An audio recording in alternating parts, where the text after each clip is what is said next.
BJP को शायद 74 मिली थी या 73, एक सीट का फर्क था। इस बार बीजेपी 44 पर है सिर्फ और जेडीयू 40 पर। पिछली बार जेडीयू ने 43 जीती थी, उससे भी 3 सीटें कम।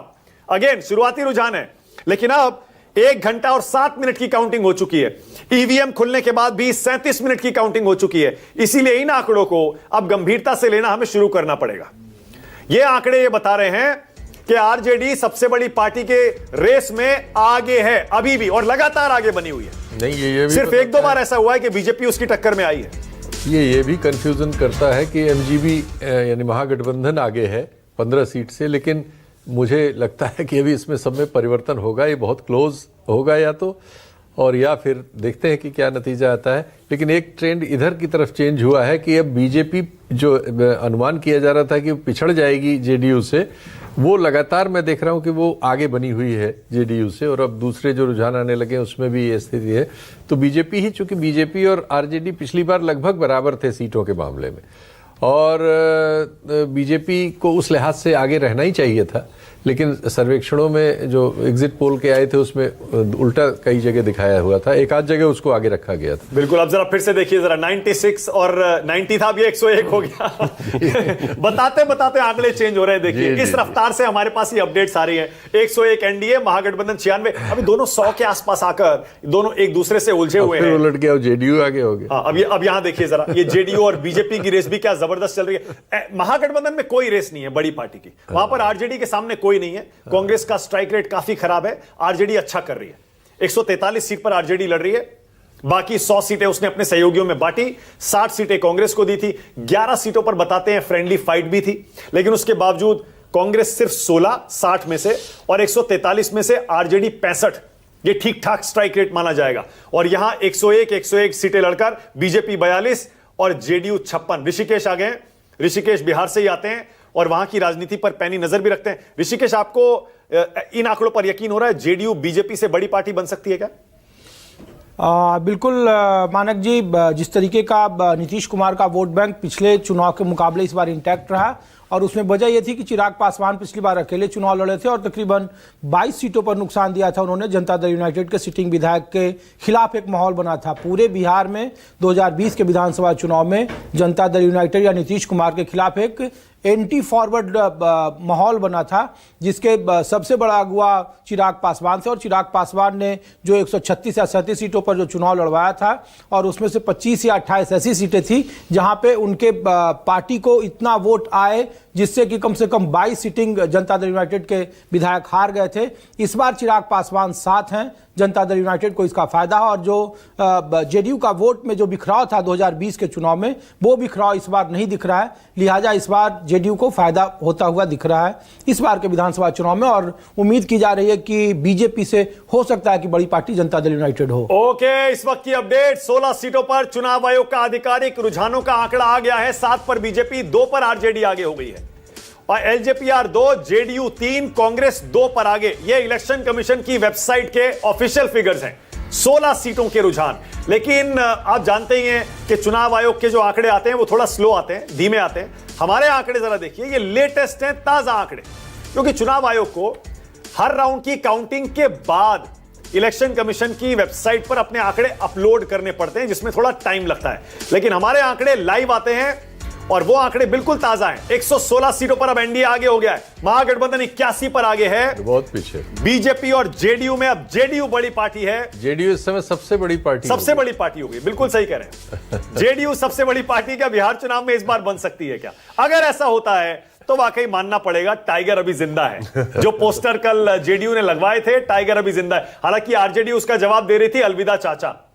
अगर ये रिजल्ट रहते हैं तो अलविदा चाचा नहीं बोलना पड़ेगा, वेलकम चाचा बोलना पड़ेगा। तो अलविदा भतीजा हो जाएगा। अलविदा भतीजा। नहीं, तेजस्वी के लिए अलविदा कहना थोड़ा जल्दी होगी। नहीं, अभी तो वो युवा है, उनके सामने। नहीं, पर मैं एक बात आपको बता दूं, अगर ये चुनाव आरजेडी के पक्ष में नहीं जाता और ठीक चीजें नहीं होती हैं, परिवार में विघटन की जो वहां भूमिका लिखी जा चुकी है, परिवारवादी पार्टियों के साथ ये एक बड़ी दिक्कत होती है कि जैसे यूपी में तो अखिलेश यादव को पूरी तरीके से स्थापित कर चुके थे मुलायम सिंह यादव, यहां पर सिर्फ भाई एक नहीं है, बहनें भी खिलाफ हैं और पूरा परिवार जो कुनबा है वो क्या करेगा, ये देखने वाली बात हुई। खैर अभी बहुत जल्दबाजी है, लेकिन मैं कह रहा हूं उसमें बाद में लेकिन हो चर्चा सकता है करेंगे। राजकिशोर, मुझे ऐसा लगता है ऐसा ना हो कि अगर ये हार होती है तो परिवार को और करीब ले आए, क्योंकि सबको पता है कि एक ही जहाज पर सवार है। नहीं, तेज प्रताप अलग जहाज पे सवार हो चुके हैं और उनके जहाज में ईंधन कहां से आ रहा था। लेकिन और राघोपुर की सीट पे तेज प्रताप 3 दिन लगातार गए अपने भाई के खिलाफ प्रचार करने। इसमें मैं एक चीज कहूंगा, जैसे उत्तर प्रदेश में भी हुआ था कि शिवपाल एक बहुत बड़ा चेहरा थे,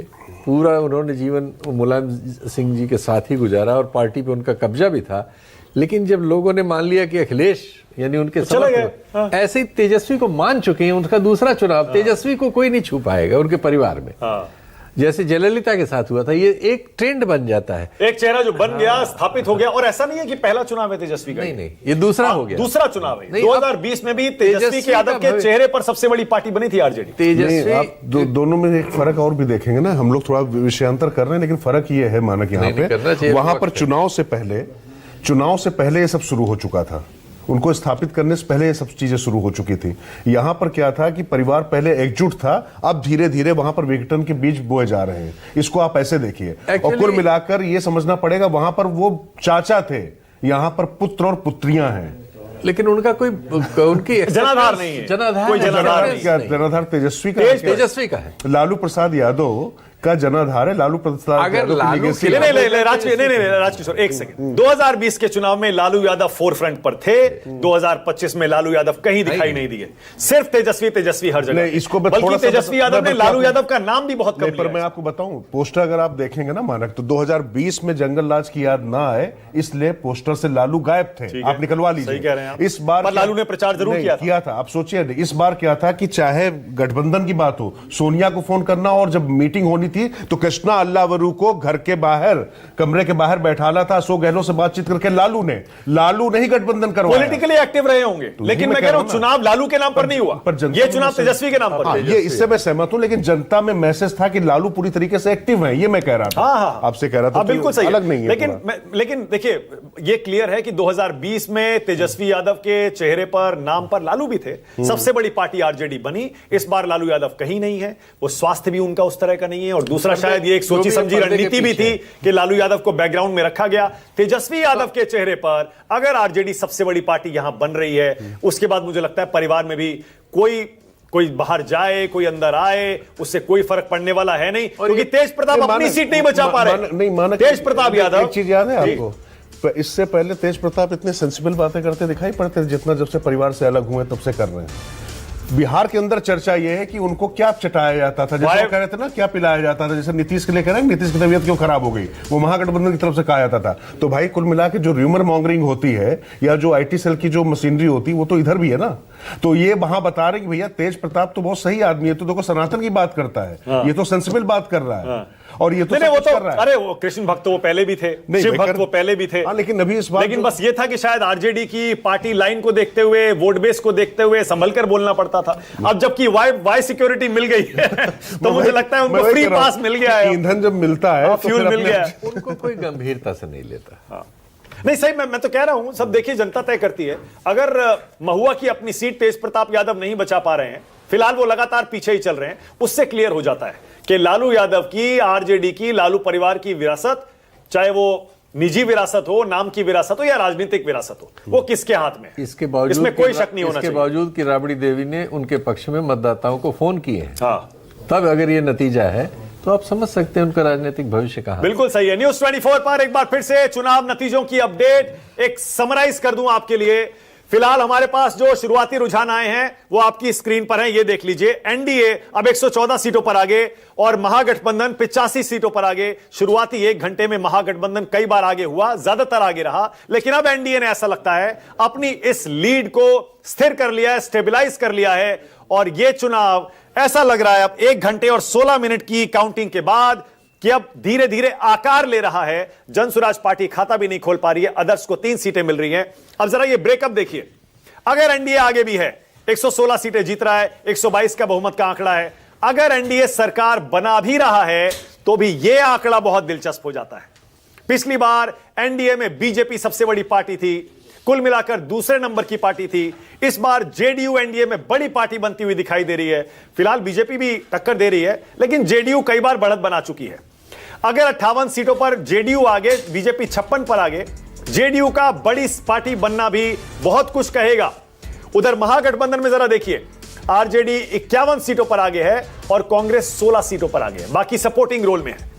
फिलहाल ऐसा लग रहा है जेडीयू इस चुनाव में सबसे बड़ी पार्टी भी बन सकती है।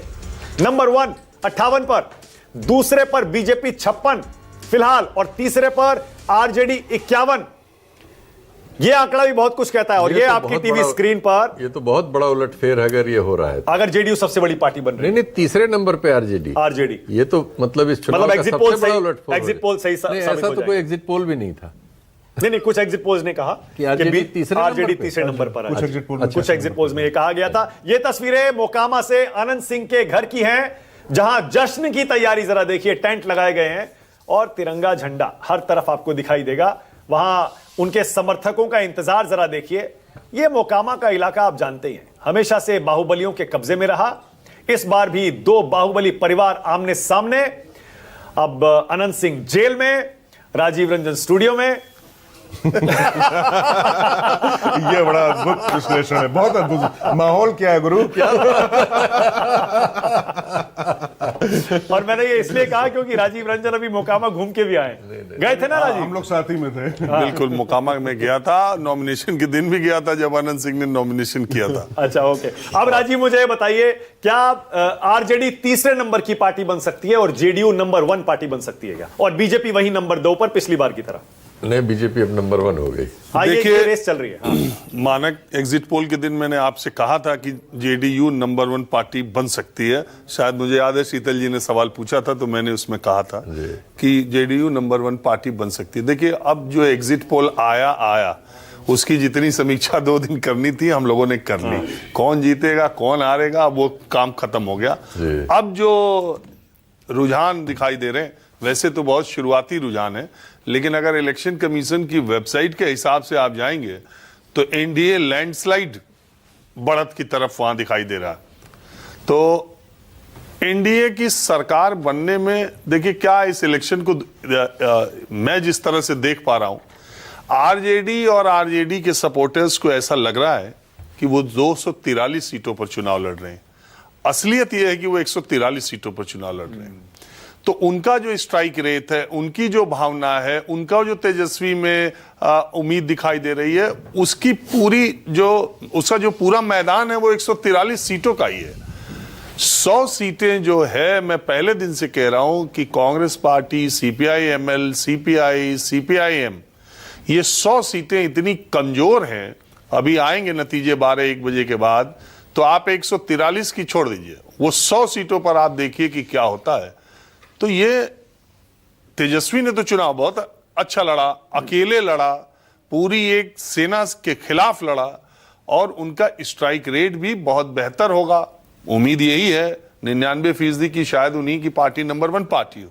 मैं तो अपना अनुमान बता रहा हूं कि मुझे लगता है कि जेडीयू नंबर 1 हो, तो मैं गलत भी हो सकता हूं। 99% तो यही चांस है कि आरजेडी सबसे बड़ी पार्टी बनेगी। अभी भी आपको लग रहा है? सीटें इतनी लड़ी है ना, 143, ये 100, 101 लड़े। तब भी फिलहाल देखिए राजीव, अभी लेकिन पर है आरजेडी। मैंने आपसे क्या कहा कि मुझे लगता है कि जेडीयू सबसे बड़ी पार्टी बनेगी, लेकिन 99% उम्मीद है कि आरजेडी बनेगी, क्योंकि 143 सीटें लड़ी हैं वो, और तेजस्वी ने चुनाव अच्छा लड़ा है। और वही बात है ना, तेजस्वी के समर्थक जो ये कह रहे हैं कि हम एकदम जीतने जा रहे हैं, सरकार बनाने जा रहे हैं, वो ये भूल जा रहे हैं कि 100 सीटों पर वो चुनाव नहीं लड़ रहे थे। तो ये एक अच्छा राजीव, एक सेकंड, ये इलेक्शन कमीशन का जो आंकड़ा आ गया है ये भी बहुत कुछ कहता है। अब देखिए न्यूज 24 की टीवी स्क्रीन जरा देखिए, एनडीए बहुमत के आंकड़े के पार पहुंच चुका है। शुरुआती रुझानों में बिहार के चुनाव में नतीजों का दिन है, एनडीए को बहुमत मिल चुका है। ट्रेंड्स में एनडीए की सरकार बिहार में लौट रही है और पिछली बार से बड़ी मेजॉरिटी के साथ लौट रही है।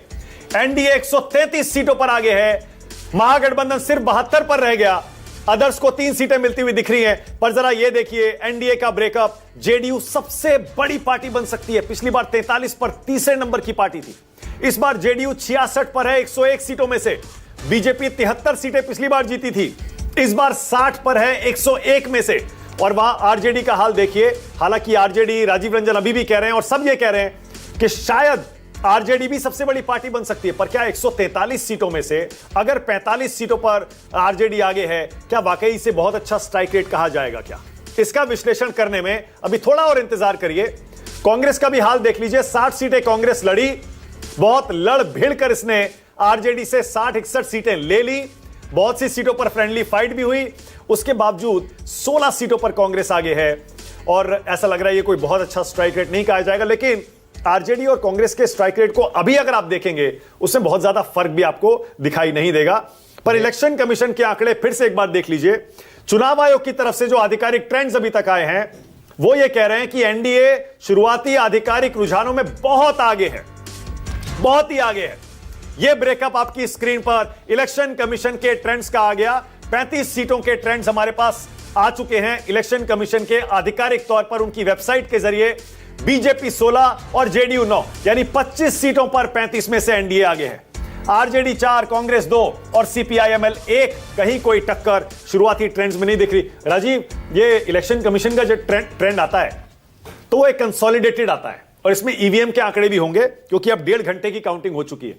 राजीव, क्या जो आप कह रहे थे लैंडस्लाइड हो सकता है, ये इलेक्शन कमीशन के जो ट्रेंड्स हैं ये भी यही इशारा कर रहे हैं क्या?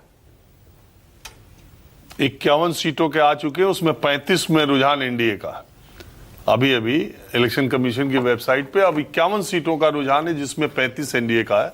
देखिए मानक, ये तो अब वही बात है कि अब उसकी चर्चा करना क्या होगा क्या नहीं। अच्छा, लैंडस्लाइड में भी राजीव सम्राट चौधरी पीछे चल रहे हैं। नहीं, सम्राट चौधरी और ये क्या विजय सिन्हा, दूसरे वाले विजय सिन्हा चुनाव हार भी सकते हैं, इससे कोई फर्क नहीं पड़ता। ये लोग चुनाव भी हार जाए। मूल बात यह है कि ये चुनाव 4 महीने पहले, जो मैं बहुत बार कह चुका, फिर दोहरा रहा हूं, 3-4 महीने पहले जो इस चुनाव की सबसे कमजोर कड़ी थे नीतीश कुमार, वो इस चुनाव में 2 बजे तक देखिएगा, मेरा ऐसा मानना कि इस चुनाव की सबसे मजबूत कड़ी होकर उभरेंगे। और इसका श्रेय क्या बीजेपी को जाता है राजीव रंजन? बीजेपी को कैसे श्रेय जाता है? बीजेपी ने तो अब आपने देखा ही, उनके नाम पर डिली डैली करना और जनता में, उनके वोटर में उनके प्रति हमदर्दी जगाना, क्या ये बीजेपी को श्रेय नहीं जाएगा? मैं अगर आप मुझसे पूछेंगे तो पलटू राम ने पटकू राम